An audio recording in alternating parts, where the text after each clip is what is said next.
Poder ng medalyon, pwede ba nating ikarga sa katawan? Poder ng medalyon, tsaka yung poder na ginagamit natin sa ating debusyon, pwede ba natin ikarga sa ating katawan? Dalawa po ito sasagutan natin. Halos pares naman din to. Tara, pagsapan na natin.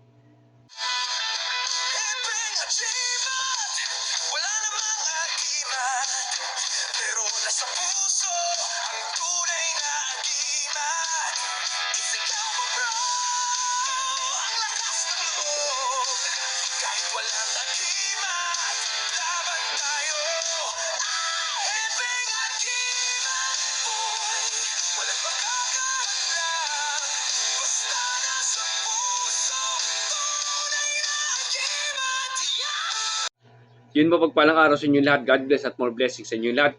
Yan, ito na yung kagimat. Si Agimat, tumilig sa Agimat. Pero wala namang Agimat. Sa puso, ang tunay na Agimat. Yung mga Agimat to, kung kayo agit sa aral namin, skip lang kayo. Pandi para sa inyong aral namin. Pero kung may dadagdag naman kayo dagdag aral, comment down lang po kayo para makatulong din po sa ating mga kasama. Yan, God bless at more blessing. Katanungan ni Kuya kasi, alam sa pares itong dalawang to eh. Yung poder ng medalyon, pwede ba ikarga sa katawan? Yung poder ng debusyon, pwede ba ikarga sa katawan? Excuse me po. Yes po. Pwede po ikarga natin sa katawan. At lagi ko sinasabi po, yung isa sa medal po, hindi sa aral po ng Team Happy Agimat po. Kasi kahit wala po kayong medalyon. Kahit wala po kayong medalyon, ay okay lang po. Kaya nyo paganahan yung mga orasyon basta pinakapitan sa katawan. Ngayon kung meron kayong medal, pagsabayin nyo, medal tsaka po yung katawan.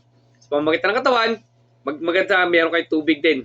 Medal, tubig na pang inom natin na idadasal. Sasama natin sa dasal yung tubig. Tapos bubuksan ng katawan, papasok natin yung tubig na may orasyon, tapos sasara natin yung katawan.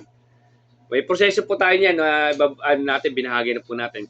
Tapos yung kay Kuya, yung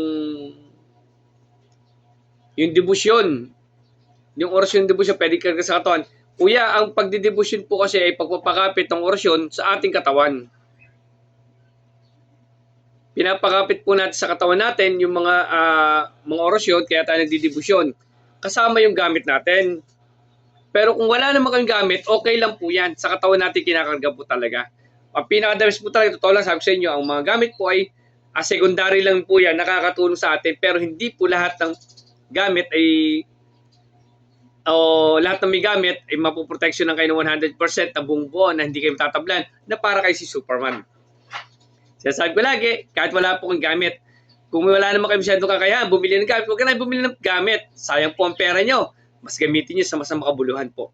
Para sa pamilya nyo, gamitin nyo yung mga pera na gagamitin nyo na para sa gamit po.